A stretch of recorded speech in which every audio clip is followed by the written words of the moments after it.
गगन थापा कस्ता मान्छे हुन् त? गलत मान्छे नि, अमेरिकन एजेन्ट हो नि, त्यो त कुरै भएन नि। अमेरिकनहरूले तपाईँको चाहिँ हाम्रो एजेन्ट यो भनेर प्रतिवेदनमा लेखेको होइन, कुरै छैन नि।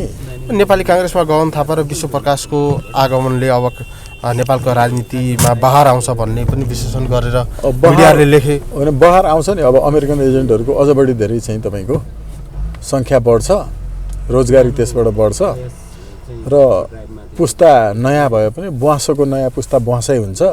त्यसैले बहार आउने भयो कि उहाँहरू नेपालमा सरकार छैन, नेपालको सरकार भनेको इन्डियन सरकार हो भनेर लेखिएको एमसिसीको अनुसूची 5(2) स्वीकार गर्नुहुन्छ, जसले नेपालको सरकार मान्दैन, इन्डियाको सरकार मान्छ र इन्डियाको सरकारको सम्मतिमा परियोजना प्रस्तुत गर्नुपर्छ भन्छ। त्यसैले उहाँहरू नेपाललाई विदेशीको सरकारले चलाउने युवाहरू हुनुहुन्छ। उहाँहरूले नेपाल आमाको छातीमा विदेशी सेना ल्याएर चाहिँ बुट बजार्नुपर्छ, छाती ठोकेर। अस्ति उहाँको आफ्नै शब्दले भन्दै हुनुहुन्थ्यो, छाती ठोकेर नेपालमा नेपाली आमाको छातीमा विदेशी चाहिँ सेना ल्याइन्छ भनेर भन्नुभयो नि तपाईँले, होइन? अब यति भनिसकेपछि अनि बहार त आउने नै भयो, होइन? पैसा त आउने नै भयो उहाँहरूको व्यक्तिगत खातामा। त्यसो भएको हुनाले हामीले विचार भन्ने कुरालाई त छाला कस्तो छ, कति उमेर पुगेको हो, कति दाँते भयो भनेर हेर्ने होइन के। बहरहरू गोरुहरू मात्रै कति दाँते भयो भनेर हेरिन्छ, त्यसको योग्यता पशुमा लागु हुन्छ। त्यस कारण यी पशुको चेतना भएकाहरूले मात्रै कति वर्षको भयो, होइन, अनुहार कस्तो छ, को चाहिँ धेरै मिडियामा आउने सेलिब्रिटी हो भनेर हेर्छ। त वास्तविक चेतनाबाट त नेपाली जनता निकै माथि उठिसक्यो नि। अब यसैले जसले एमसिसी पास गर्नुपर्छ भन्ने ओली र देउवामा के फरक छ? एमसिसी पास गर्नुपर्छ भन्ने योगेश भट्टराई र गगन थापासँग ओली र देउवाको छालामा मात्रै प्रतिस्पर्धा गर्ने, छालामा मात्रै फरकपना खोज्ने कि विचारमा खोज्ने? त्यही एमसिसी पास गर्नुपर्छ भन्ने देउवा र त्यही। ससर, आज हामी जान चाहिँ कहाँ जाँदैछौँ अहिले? हामी अहिले सिन्धुपाल्चोकको 5 पोखरीतर्फ जाँदैछौँ। त्यहाँ केही पीडित साथीहरू हुनुहुन्छ जसको नागरिकता प्रयोग गरेर राहत दिन्छु भनेर, जागिर दिन्छु भनेर केही मान्छेहरूले लिएर गएर कम्पनी खोलेर राजस्व ठगी गरेपछि यी सामान्य जसको घरमा खाना समेत समस्या छ उनीहरूले चाहिँ ठगी गरेको भनेर सरकारले खोजिरहेको छ, तर ठगहरू चाहिँ सरकारसँगै मिलिरहेका छन्। त्यो अवस्थामा हामी सिन्धुपाल्चोकको 5 पोखरीतर्फ जाँदैछौँ। यहाँलाई फेरि म विस्तृत रूपमा जोड्न चाहेँ। योभन्दा अगाडि यहाँहरू हजुर योभन्दा अगाडि हजुर अन्य ठाउँ पनि जानुभएको थियो यस्तै केसलाई हेर्नको लागि, बुझ्नको लागि। त्यो घटनाहरू र यो घटना समेतलाई जोडेर हेर्दाखेरि नेपालको परिवेशमा यो ठगी धन्दा जो सर्वसाधारणहरू आफू स्वयं ठगी हुँदैनन् तर ठगको परिबन्धमा परेर यसरी कानुनी कठघरामा उभिनुपर्ने बाध्यता यो कसरी सिर्जना भएको, के महसुस? यो के हुने रहेछ भने राहतको आश गरिरहेका विभिन्न दैवी विपत्तिहरूमा, प्राकृतिक विपत्तिहरूमा परेका नागरिकहरू जो हुनुहुन्छ उहाँहरूलाई हामी राहत प्रदान गर्छौँ, जागिर पनि दिन्छौँ भनिकन त्यसका लागि नागरिकता जरुरी हुन्छ भनेर नागरिकता लिने, त्यो नागरिकता राखेर कम्पनी खोल्ने, त्यो कम्पनी मकै तपाईँहरू अहिले हेर्दै हुनुहुन्छ स्टार नेपाल। यसलाई हेरेर लाइक र सब्सक्राइब गर्नु पनि नबिर्सिनु होला है त। म त हेर्छु, तपाईँहरू पनि हेर्नुहुन्छ होला। कहीँ मको यो चिकन चिल्ली स्टार नेपाल हेर्नुहोस् है तपाईँ। ल ल ल हेर्नै पर्छ, म त हेर्छु, तपाईँ पनि हेर्ने। ल ल है, बाई बाई। बाट राजस्व करोडौँको छली गर्ने, त्यसमा कर्मचारी पनि मिल्ने, उनीहरूले ठगी गर्नलाई सहयोग गर्ने, राजनीतिक दलका नेताहरूले संरक्षण गर्ने र ठगी चाहिँ अरूले गर्ने, यी सर्वसामान्यलाई चाहिँ तपाईँको ठगीमा अनि मुद्दा चलाउने यो एउटा गिरोहले सञ्चालन गरेको छ। यो गिरोहले विभिन्न जलविद्युत परियोजनाहरूमा पनि हामी सेयर दिलाइदिन्छौँ भनेर पनि व्यक्तिगत रूपमा नागरिकता मात्रै होइन पैसा नै असुलेको छ नागरिकहरूसँग। सिन्धुपाल्चोकमा धेरै ठुलो सङ्ख्यामा यस्तो भएको छ। अरू जिल्लाहरू नुवाकोट, गोर्खा, त्यसै गरिकन रसुवा, यता पर्साबाट पनि यसमा हामीलाई कम्प्लेनहरू गर्नुभएको छ। त्यहाँको पीडितहरूले हामी धेरै जिल्लाहरू पुगी पनि सकेका छौँ। अब हामी यसलाई चाहिँ कानुनी हिसाबले कसरी सहयोग उहाँहरूलाई गर्न सकिन्छ भनेर हेर्दैछौँ। यो ठगीको प्रकृति हेर्दाखेरि जस्तो यहाँले गोर्खा, नुवाकोट लगायतका जिल्लाहरू, सिन्धुपाल्चोककै जम्बूको घटना त हामी स्वयंले पनि अवलोकन गर्ने अवसर पाएका थियौँ। यसमा के छ समानता, ठगहरूको समानता या यिनीहरूको नेतृत्व समान हो या कस्तो प्रकृति देख्नु? यो सबैमा नै खास गरिकन ठुला पुराना भनिएका संसदवादी दलहरू नामै किटेर राप्रपा, एमाले, काङ्ग्रेस, माओवादी, अहिले त्यो समाजवादी पनि भयो एउटा, होइन? अहिले कोही विप्लवका पनि छन् फेरि त्यहीँभित्र। यी लगायतका अहिले विभिन्न टुक्रामा चाहिँ विभाजित भएको हुनाले यी मुख्य राजनीतिक दलहरूका नेताहरू छन्। उनीहरूले सही नै गरेर रसिदै बनाइदिएर पैसा असुलेका छन्। त्यो पैसा 36% ब्याजसम्ममा पनि सही गरेर रसिद दिए के अर्थमा, के का लागि दिए, के भनेर? हामी यो हाइड्रो पावर प्रोजेक्टहरूमा तपाईँलाई सेयर दिलाइदिन्छौँ भनेर सेयर बापतको रकम भनेर पार्टीको बकाइदा रसिद दिएर पैसा असुलेका छन्। यो छ। यो सिन्धुपाल्चोकको जम्बू क्षेत्र लगायतका कुराहरूलाई मध्य भोटेकोसीसँग जोडेर भन्नुभयो, होइन?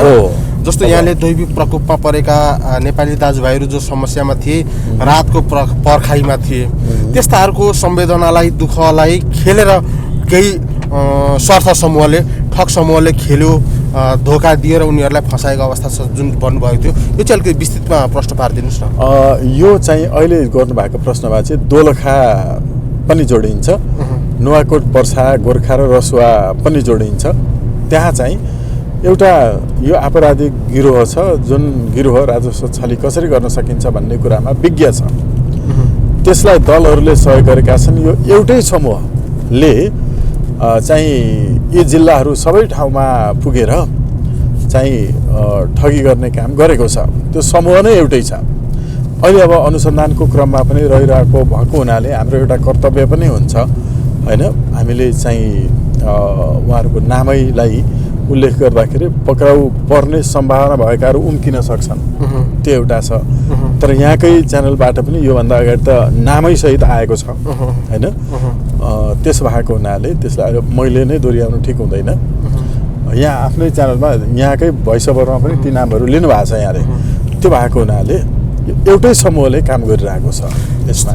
जस्तो एउटा दैविक प्रकोप होस् या कुनै पनि एउटा समस्यामा रहेको समाज, नेपाली समाज सहयोगको आशामा रहेको अवस्थामा भनौँ या दुःखमा रहेको एउटा चाहिँ परिस्थितिमा चाहिँ ठग समूहले यसरी खेल्ने आत्मबल अवसर चाहिँ कसरी पाउँदो रहेछ?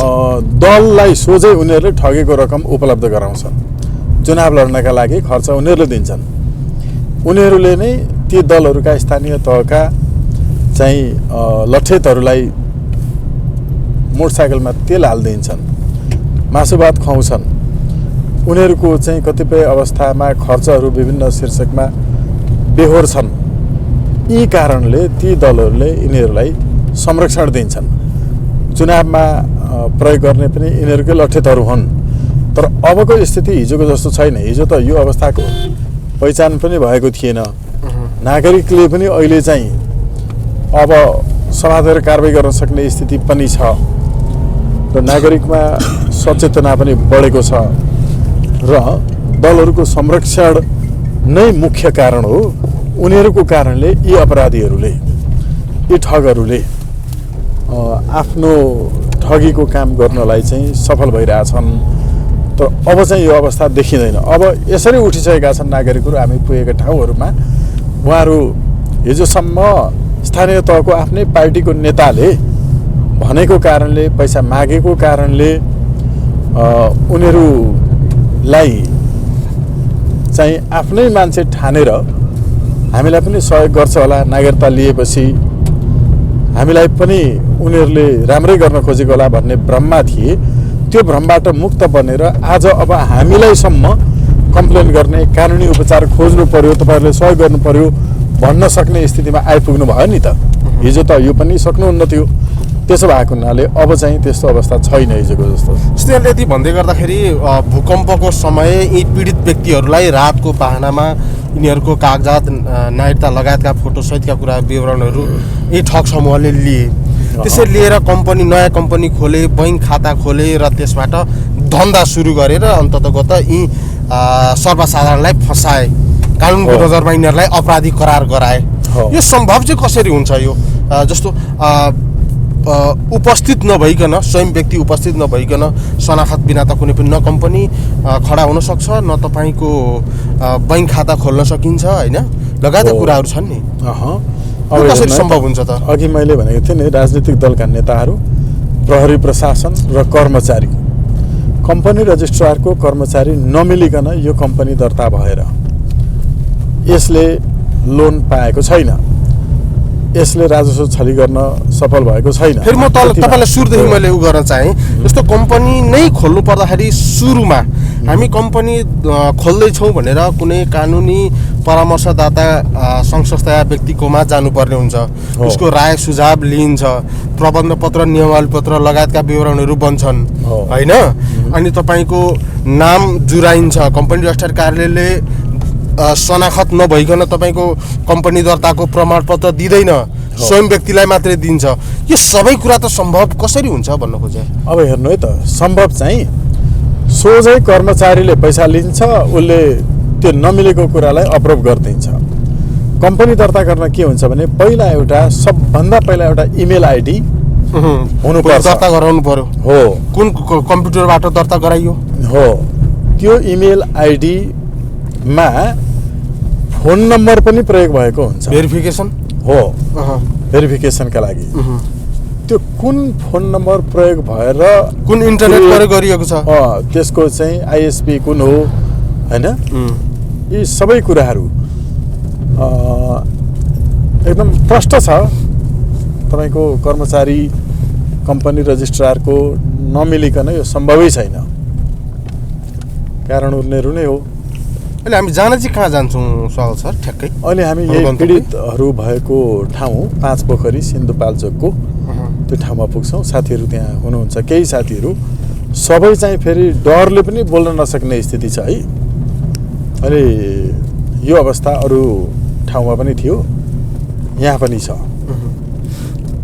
इतिहासमा कति घटनाहरू पनि घटेका छन् यस्तो जुन सङ्गठित समूह नै लागेर अपराधका गतिविधिहरू सञ्चालन गरिरहेछ, त्यसको भण्डाफोर गर्नलाई जाने व्यक्तिहरू भनौँ या उनीहरूको सहयोगमा पीडितको पक्षमा वकालत गर्नेहरू आक्रमणको शिकार पनि भएका उदाहरण पाइन्छ। त्यसतर्फ चाहिँ यहाँले के छ आजको सावधानी? होइन, यो तपाईँको मोहम्मद अफ्ताब आलमको घटनामा जाहेरी दिनुहोस् भनेर जाँदाखेरि होस् कि तपाईँको आफ्नो हजुरबुवाले रेप गरेको नानीको सम्बन्धमा मुद्दा लड्न जाँदा होस्, अरू धेरै केही कथित सेलिब्रिटीहरूको विपक्षमा मुद्दा लड्न जाँदा होस् कि होइन, यसरी चाहिँ निःशुल्क रूपमा सहयोग गर्न हिँडेको बेलामा ठुलै गिरोहहरू जो जनताको विरुद्धमा लागेका छन्, उनीहरूले खटाएकाहरूले आक्रमण गरेको, गाडी तोडफोड गरेको, यो सबै घटना धेरैचोटि भएको छ। यसमा यस्तो धेरै भएको छ। त्यो भएको नै व्यक्तिगत रूपमा आउने धम्की इत्यादि यो सबै अब व्यक्तिगत रूपमै लड्न भिड्न आउनेलाई त 2-4 जनालाई हामीले पनि सक्छौँ होला व्यक्तिगत रूपमै, होइन। अर्को चाहिँ कुन ठाउँमा पुगेर कुन मितिमा कसरी मर्ने भन्ने कुरो चाहिँ जन्मिँदै त्यो पहिले तय भएको हुन्छ। त्योभन्दा पहिला यो धरतीको कसैलाई मार्न सक्दैन, त्यो लेखेको कुरा टर्दैन। त्यो भएको हुनाले अब हामीलाई आक्रमण गर्न आउने र मार्न खोज्नेहरू आफै मारिने पनि लेखेको हुन्छ होला, होइन। त्यसबाट पनि अब उनीहरू पनि सचेत हुनैपर्छ, हामी पनि अलिअलि सचेत त हुनैपर्छ। तर यो कसैको ज्यान कसैले लिन्छु भनेर त्यो चाहिँ सम्भव हुँदैन। त्यो लिन लगाउने चाहिँ अर्कै छ र कतिपय अवस्थामा ज्यान दिनुपर्ने विषय पनि हुन्छन्, ज्यान दिन पनि तयार हुनुपर्छ। मान्छे डरले तपाईँको चाहिँ लुकी लुकी बाँच्नु चाहिँ मरेकै जुनी हो। त्यसो भएको हुनाले सास फेर्नु मात्रै बाँच्नु होइन नि, बाँच्नुको अर्थमा बाँच्नु पर्यो नि। त्यसैले हामीले सास फेरिरहेका छौँ, त्यसकारण बाँचिरहेका छौँ होइन। यी सबै मरेका तपाईँको चाहिँ जो छन् ठमठम हिँडिरहेका जिउँदा लासहरू, यिनीहरूलाई जगाउन तपाईँ हामीले पातमाथि ज्यान राखेर हिँड्नै पर्ने जरुरी छ। आजको गन्तव्य स्थानमा कतिजना चाहिँ पीडित छन् भन्ने यहाँले सूचना पाउनु भएको छ? भने आज त्यही इलाकामा त्यहाँ चाहिँ झन्डै 500 को सङ्ख्यामा हुनुहुन्छ। सिन्धुपाल्चोकभरिमा 10,000 जतिको सङ्ख्यामा पीडितहरू हुनुहुन्छ। गिरोहबाट ठगिएका हो, गिरोहबाट ठगिएका सिन्धुपाल्चोक जिल्लाभरिमा। अब यहाँ चाहिँ भन्नलाई अप्ठ्यारो छ। हिजो पनि धेरै साथीहरू चाहिँ यो अब अलि त्रास छ, दलहरूबाट पनि अरू चाहिँ क्रिमिनल ग्रुपहरूबाट पनि भनेर आउनलाई अप्ठ्यारो मानिरहनु भएको हुनुहुन्थ्यो। हामीले फेरि कसैलाई प्रेसर गरेका छैनौँ। जतिजना जे हुन्छ उहाँहरू उपस्थित। ओहो छोयो। अनि यो अवस्था छ। सागर सर, तपाईँ एउटा व्यावसायिक मान्छे, आफ्नो व्यवसायमा लाग्दाखेरिको आम्दानीलाई समेत प्रवाह नगरिकन खर्च समेत जोडिने गरी पीडितहरूको न्यायका लागि भन्दै यस्तो विकट क्षेत्रमा समेत पुग्ने प्रयास जो गर्दै हुनुहुन्छ, समग्र देशभरिकै पीडितहरूको न्यायका लागि यहाँको प्रयास पर्याप्त नहोला, यद्यपि सकेको प्रयास जो गर्दै हुनुहुन्छ, यो त खर्च भएको छ, त्यसको उपलब्धि नभएको अवस्था। यो चाहिँ किन तपाईँलाई केले प्रेरित गर्यो? होइन, प्रेरणाको कुरा एउटा छ, म जोडिहाल्छु होइन। तर अर्को एउटा कुरा, हामी एकदमै भ्रममा छौँ कि कुनै यही अहिले हामीले जे काम गरिआएका छौँ नि 10-12 वर्ष यता, यो जनतालाई न्यायमा पहुँच भन्ने कसैले परियोजना चलाएको भए यो चाहिँ करोडौँको परियोजना चलाएर प्रगति विवरण प्रस्तुत गरेर बुकलेटहरू छापेर होइन, रिपोर्टहरू सार्वजनिक गरेर राज्यबाट सम्मानित पनि भइसक्थ्यो होला। त्यो गरेर विदेशी तपाईँको संस्थाहरूबाट डोनेसन लिएर गर्दाखेरि पैसा खर्च इत्यादि धेरै देखिन्थ्यो। तर एकचोटि विचार गर्नुहोस् त, मेची महाकाली अहिले हामी जुन गाडीमा हिँडिरहेछौँ नि, यो गाडीमा हामी मेचीदेखि महाकालीसम्म हिँड्दाखेरि पुग नपुग तपाईँको 10,000 पनि लाग्दैन होला, त्यति तेलले हामी नेपाल घुम्न सक्छौँ। 10,000 को तेलले। हेर्नुहोस् है, अहिले तपाईँ हामीले बाटोमा खाजा खायौँ, के खायौँ? चिया र चना खायौँ होइन। अनि हाम्रो खानपान इत्यादि रहनसहन एकदमै अत्यन्त साधारण छ, साह्रै साधारण। हामी टेन्ट, स्लिपिङ ब्याग तपाईँको चाहिँ होइन, ग्यास चुलो चामल लिएर बाटोमा टक्कसँग पकाउँदै त्यहीँनिर रमाइलो गरेर गाउँले दाजुभाइ दिदीबहिनीहरूसँग फर्सीका मुन्टा, मुलाका पात होइन, अलिकति मोही मागेर 2-4वटा घरबाट जोडेर त्यहीँ हामी नै बाटोमा पकाएर खाँदै हिँड्छौँ। कस्तो सुन्दरतम ढङ्गले काम हुन सक्छ त। अनि यसका लागि भयङ्कर पैसा चाहिन्छ र यो भयङ्कर पैसा होइन, जति भए पनि तपाईँको आम्दानी तपाईँले गुमाउँदाखेरि पनि सहन तयार हुनु भएको छ र केही नभए पनि थोरै भए पनि खर्च त भइराखेकै हुन्छ। होइन, एकदम यो पनि सानो कुरा होइन नि त। जस्तो 10,000 पनि तेलका लागि अर्को 10-20 हजार रुपियाँ तपाईँको चाहिँ पुरा सकेर आउँदाखेरि लाग्छ होइन, 30-50 हजार रुपियाँ लाग्ला होइन। तपाईँको त नियमित आम्दानी पनि गुमिरहेको छ। जस्तो आजै म यता आएको बेलामा मैले 3टा मुद्दा स्थगित गरेर आएको छु। हेर्नु, त्यो स्थगित गर्दा मेरो पक्षलाई असर गर्छ, तर मैले उहाँहरूलाई के भनेको छु भने यो मुद्दा आज स्थगित हुँदा तपाईँलाई त्यति घाटा छैन, तर उहाँ एकदमै पीडित साथीहरू हुनुहुन्छ, उहाँहरूको मुद्दाका लागि एकचोटि पुग्दिनै पर्छ। तपाईँले कृपया अहिले यसलाई यो पटकलाई चाहिँ माफी दिनु होला भन्छु। ओहो सर, त्यस्तो हो भने त ठिक छ नि, राम्रो कुरा, बरु मिल्छ भने हामी पनि जान्छौँ भन्नुहुन्छ। हेर्नुहोस् है, हामीले सन्तुष्टि केमा छ भन्ने पनि हुन्छ। अहिले यो काम जो गरिरहेछौँ नि, यसले आजको आम्दानी चाहिँ गुम्यो होला। हेर्नु, आम्दानी गुमेकोमा यहाँ साथीहरूलाई जे तपाईँ हामी आइदिएको कारणले चाहिँ सहयोग पुग्छ, यो सहयोग त्यो आम्दानीभन्दा धेरै ठुलो कुरा हो। अब अर्को, हामीले कति चाहिँ कमाउने होला कि जीवनमा? एकदमै धेरै कमाइसकेछ होला, एकदम पुरा व्यापक अहिलेसम्म सम्पत्ति कमाएर पुग्यो भन्ने मान्छे कोही भेटिएको थिएन। स्वागत नेपाल भेटियो भनेर भन्ला मान्छेले होइन। कति छ तपाईँसँग पनि भन्छन् मान्छेहरू। मसँग खर्बौँ छ भन्छु म। हेर्नु, आँखा यति स्वस्थ छ, चस्मा त लगाएको चलाउनलाई, मुटु ठिक छ, कलेजो ठिक छ, हातले काम गरेको छ, खुट्टाले काम गरेको छ, ब्रेनले काम गरेको छ, अनि खर्बौँको छैन त हामीसँग। नपुगेको के छ? खालि हामी अब कसरी चाहिँ होइन सन्तुष्टि लिन सक्छौँ भन्ने कुरा हो। बस्न तपाईँको डेरामै बसिन्छ, राम्रै खाएको छ बिहान बेलुका, घरकै चामल, अनि यति पुगेको छ भने त सकिएन। यहाँ तपाईँको किसानले चामल उत्पादन नगरेर चाहिँ नबेच्ने हो भने नेताहरू त मर्छन् त सबै खान नपाएर। चामल नै नबेच्ने नै हो भने के, धान नबेच्ने हो भने उत्पादन गर्नेले के खान्छन्? त्यो पैसा खान्छन्, घर कोट्याएर खान्छन्। मुख्य कुरा त त्यो हो नि त। सर फेरि एकपल्ट नेपालको राजनीतितर्फ अलिकति छोटकरीमा विश्लेषण गरौँ न।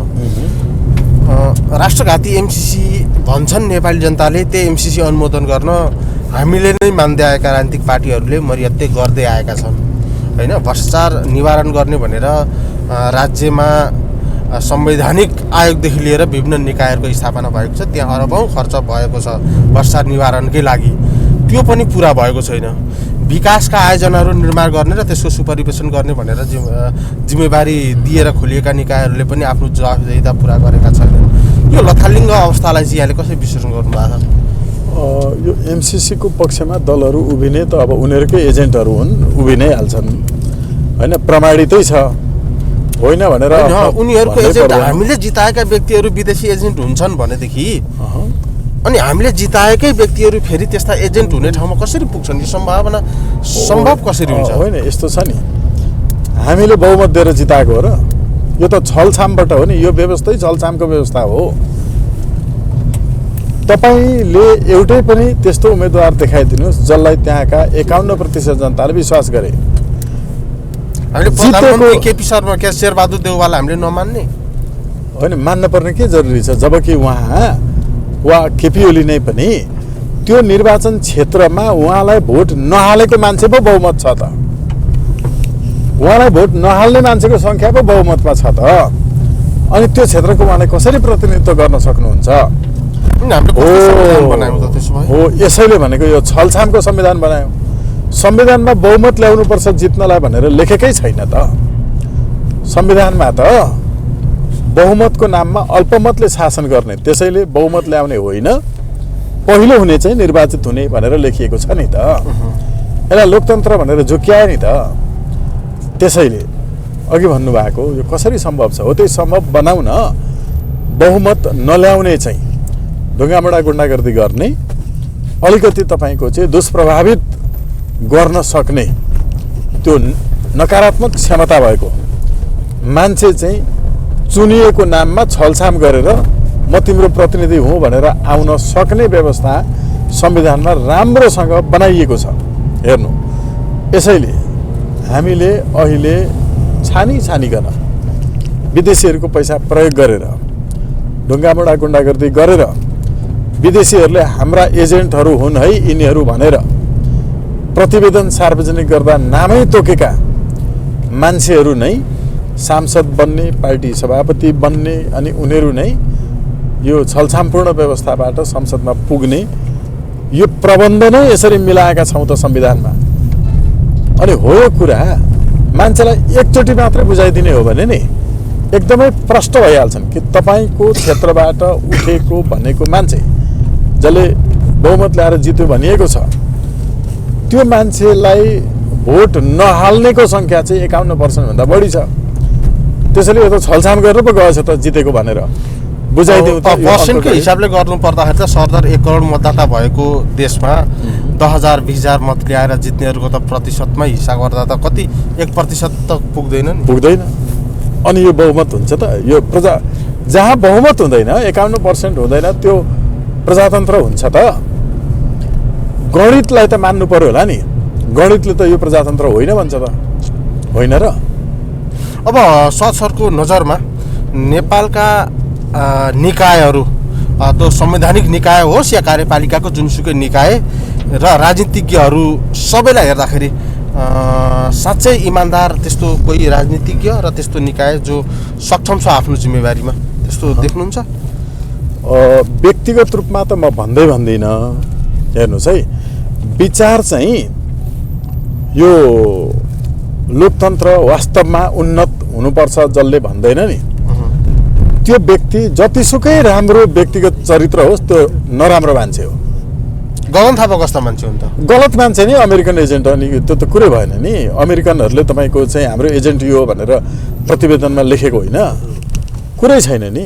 नेपाली काङ्ग्रेसमा गगन थापा र विश्वप्रकाशको आगमनले अब नेपालको राजनीतिमा बहार आउँछ भन्ने पनि विश्लेषण गरेर मिडियाले लेखे होइन। बहार आउँछ नि, अब अमेरिकन एजेन्टहरूको अझ बढी धेरै चाहिँ तपाईँको सङ्ख्या बढ्छ, रोजगारी त्यसबाट बढ्छ र पुस्ता नयाँ भए पनि बुवासोको नयाँ पुस्ता बुवासै हुन्छ। त्यसैले बहार आउने भयो कि उहाँहरू नेपालमा सरकार छैन, नेपालको सरकार भनेको इन्डियन सरकार हो भनेर लेखिएको एमसिसीको अनुसूची 5(2) स्वीकार गर्नुहुन्छ, जसले नेपालको सरकार मान्दैन, इन्डियाको सरकार मान्छ र इन्डियाको सरकारको सम्मतिमा परियोजना प्रस्तुत गर्नुपर्छ भन्छ। त्यसैले उहाँहरू नेपाललाई विदेशीको सरकारले चलाउने युवाहरू हुनुहुन्छ। उहाँहरूले नेपाल आमाको छातीमा विदेशी सेना ल्याएर चाहिँ बुट बजार्नुपर्छ, छाती ठोकेर। अस्ति उहाँको आफ्नै शब्दले भन्दै हुनुहुन्थ्यो, छाती ठोकेर नेपालमा नेपाली आमाको छातीमा विदेशी चाहिँ सेना ल्याइन्छ भनेर भन्नुभयो नि तपाईँले, होइन? अब यति भनिसकेपछि अनि बहार त आउने नै भयो, होइन? पैसा त आउने नै भयो उहाँहरूको व्यक्तिगत खातामा। त्यसो भएको हुनाले हामीले विचार भन्ने कुरालाई त्यो छाला कस्तो छ, कति उमेर पुगेको हो, कति दाँते भयो भनेर हेर्ने होइन कि। बहरहरू गोरुहरू मात्रै कति दाँते भयो भनेर हेरिन्छ, त्यसको योग्यता पशुमा लागु हुन्छ। त्यस कारण यी पशुको चेतना भएकाहरूले मात्रै कति वर्षको भयो, होइन, अनुहार कस्तो छ, को चाहिँ धेरै मिडियामा आउने सेलिब्रिटी हो भनेर हेर्छ। त वास्तविक चेतनाबाट त नेपाली जनता निकै माथि उठिसक्यो नि। अब यसैले जसले एमसिसी पास गर्नुपर्छ भन्ने ओली र देउवामा के फरक छ? एमसिसी पास गर्नुपर्छ भन्ने योगेश भट्टराई र गगन थापासँग ओली र देउवाको छालामा मात्रै प्रतिस्पर्धा गर्ने, छालामा मात्रै फरकपना खोज्ने कि विचारमा खोज्ने? त्यही एमसिसी पास गर्नुपर्छ भन्ने देउवा र त्यही एमसिसी पास गर्नुपर्छ भन्ने थापा, गगन थापा, यिनीहरू एउटै उमेरको मान्छे होइन त? जसको सोचाइको तह एउटै छ त्यसको उमेर पनि एउटै हो। त्यसकारण यिनीहरूको यो ज्यान मात्रै तपाईँको चाहिँ होइन, कसको फोक्से मासु छ, कसको तपाईँको होइन। अब देशका पूर्व प्रधानमन्त्री केपी शर्मा ओली जो इन्डियाको तमामको लगातारका अत्याचारका विरुद्ध सार्वजनिक अभिव्यक्ति दिएर चर्चामा आए, एउटा पक्ष रह्यो र अर्को पक्ष भनेको एमसिसी जस्तो राष्ट्रघाती सम्झौतालाई पास गराउनलाई मरिहत्ते गर्दैछन्। सरकारमा हुँदा पनि प्रयास गरे, प्रतिपक्षमा हुँदा पनि रचनात्मक भूमिका खेल्दै आएको त प्रश्न छ। यो दोहोरो चरित्रलाई चाहिँ कसरी हेर्नुहुन्छ? होइन, दोहोरो चरित्र चाहिँ अहिले ओलीको सवालमा भन्ने हो भने यिनीहरूको मूल विशेषता नै तपाईँको सरकारमा त्यति बेला तपाईँसँगै भनेको मलाई एउटा सम्झना आउँछ कि अहिले सरकारमा भएको मान्छे प्रतिपक्षमा हुने हो भने अहिले प्रतिपक्षले जे भनिरहेको छ त्यही भन्ने थियो, त्यही होइन त? जी, सरकारमा पुग्नेहरू हरेक राष्ट्रघातले ओतप्रोत छन्, दलाली प्रवृत्तिमा लिप्त छन्। एजेन्टहरू नै हुन् भनेपछि सकिहाल्यो। को प्रतिपक्षमा छ, को सरकारमा छ भन्नुभन्दा पनि यी सबै एउटै पक्ष हुन्, एउटै पक्ष हुन्। मिलिजुली जनतालाई कहिले भ्रममा पारेर चाहिँ राष्ट्रघात र देशद्रोहको आफ्नो एजेन्डालाई पास गराउन सकिन्छ भनेर अनुकूलता मात्र खोज्छन्। त्यही एमसिसी पास गर्नुपर्छ र नेपालमा अमेरिकन तपाईँको चाहिँ प्रभुत्व फिजाउनु पर्छ भन्ने प्रतिपक्ष पनि हो, सत्ता पक्ष ऊ पनि हो। अनि कुन पक्ष हो? दुवै सत्ता पक्ष होइन, यी दुवै अमेरिकन पक्ष, यी दुवै इन्डियन पक्ष, यी दुवै युरोपियन युनियन पक्ष। नेपालको पक्ष चाहियो क्या यहाँ। अब यहाँले यति भन्दै गर्दाखेरि यी विदेशी पक्ष, विदेशी दलालहरूको नेतृत्वमा सरकार छ भनिसकेपछि देशकै नागरिकता लिएका नेपाली नागरिकताधारी एउटा विदेशी दलालसँग लड्नुपर्ने नेपाली जनताको एउटा ठुलो चुनौतीपूर्ण अभिभार रह्यो। अर्को स्वयं विदेशी शक्ति जो नेपालमा आम नेपालीमाथि चाहिँ नै दबदबा स्थापित गर्न चाहन्छ भनेपछि दुईटा शक्तिसँग नेपाली जनताले लड्नुपर्ने अहिले बाध्यता छ। नेपालभित्र अहिले लोकतन्त्र होइन परलोकतन्त्र चलिरहेको छ। यो परलोकतन्त्र हो। यसमा परलोकतन्त्रमा नागरिकले चाहिँ देशभित्रैको विदेशी तत्त्वको एजेन्टसँग र साँच्चै विदेशी तत्त्वसँग नै यो दुईटासँग सँगसँगै लडिरहनु परेको स्थिति छ। जब आफ्नै देशको नेताहरू, शासकहरू, प्रशासकहरू विदेशीसँग मिलेर जनतालाई चाहिँ र देशलाई चाहिँ तपाईको रसातलमा पुर्याइरहन्छन्, त्यति बेलाका नागरिकहरूले विद्रोह कसरी गर्छन्?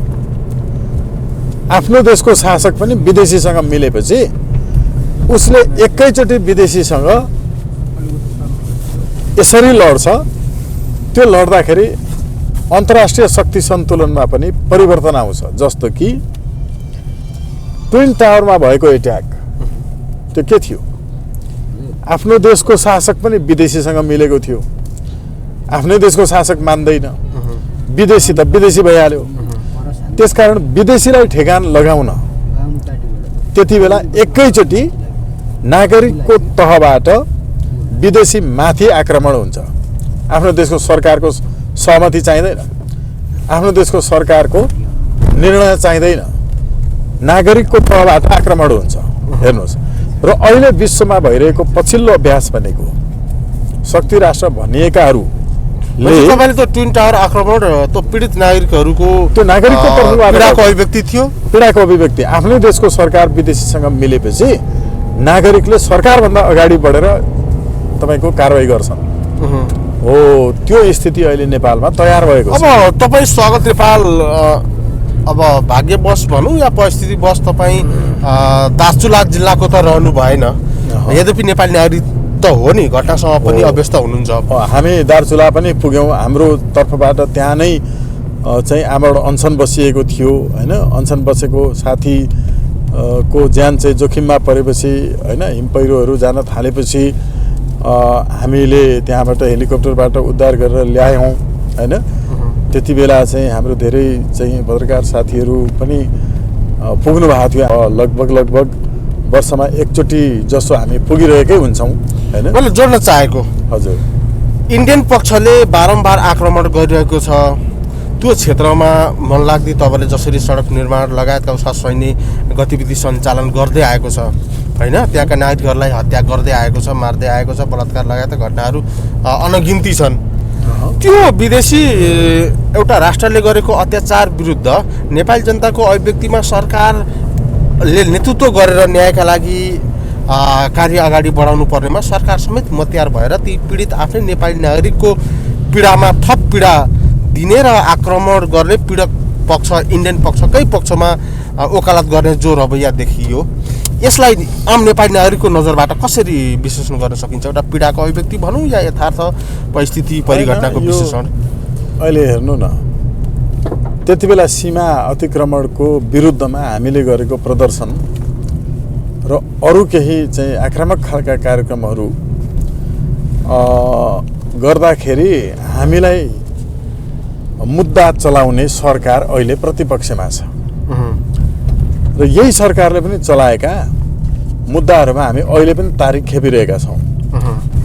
मैले जोडेको के हो भने अहिले फेरि बाहिर हुने चाहिँ यो विषयमा किन बोलेन भनेर नाटकीय अभिव्यक्ति दिइरहेको प्रतिपक्षमा हुनेहरूले त्यहाँ बाटो बनाएको भन्ने सन्दर्भमा किन नबोलेको भनेर यिनले अभिव्यक्ति दिइरहेछन्। तर यिनले हामीले यही अतिक्रमणको विरोध गर्दा इन्डियाको चाकरी गर्न हामीलाई हालेको मुद्दामा हामी अहिले पनि तारिख खेपिरहेका छौँ। सत्ता पक्ष प्रतिपक्ष यो जागिर खाने जागिरे यी नेपाल सरकारका सचिवहरू यी सबै तपाईँको एजेन्ट नबनिकन त्यो सचिव पनि हुन सक्दैन, एजेन्ट नबनिकन त्यो सांसद पनि हुन सक्दैन। यो संसदीय व्यवस्थामा यो अन्त्य भएपछि हुन्छ है, फेरि जनताले डाइरेक्ट गर्छन् नि। अब हामीले यो सन्दर्भमा हेर्दाखेरि यिनीहरूका यो फेरबदल इत्यादि यो सबै कुराको कुनै पनि अर्थ छैन। जबसम्म व्यवस्थै फेरिँदैन तबसम्म तपाईँले हेर्नुहोस्, महेन्द्रले पञ्चायत टिकाउनका लागि सीमामा बसेको इन्डियन आर्मीलाई चाहिँ फिर्ता नजानका लागि चुप लागेर बसेका हुन् होइन। सरकार टिकाउनका लागि अरू त्यसपछि आउने पनि जति पनि दल र दलका नेताहरू थिए उनीहरूले पनि विदेशीले भनेको मान्ने हुन्, मान्दै आएका हुन्। यो किन भयो भन्दा सांसद खरिद बिक्री गरेर सरकार टिकाउने व्यवस्थामा विदेशीले सांसद खरिद बिक्री गर्नलाई लगानी गर्छन् अनि उनीहरूले भने जस्तो सरकार ढल्छ वा बन्छ। तर देशैभरिका जनताले सरकार बनाउने व्यवस्था हुने हो भने देशभरिका जनतालाई किन्न थाल्नु पर्यो भने त त्यो इन्डियाको पनि अमेरिकाको पनि बजेटै सकिन्छ। यसैले व्यवस्थामा समस्या छ मुख्य कुरा। दर्शक महानुभावहरू, यहाँहरूले अहिले हेरिरहनु भएको छ यो स्टार नेपाल च्यानल र यहाँहरूले चाहिँ यो स्टार नेपाल च्यानललाई लाइक, कमेन्ट, सेयर र सब्सक्राइब गरिदिनु होला।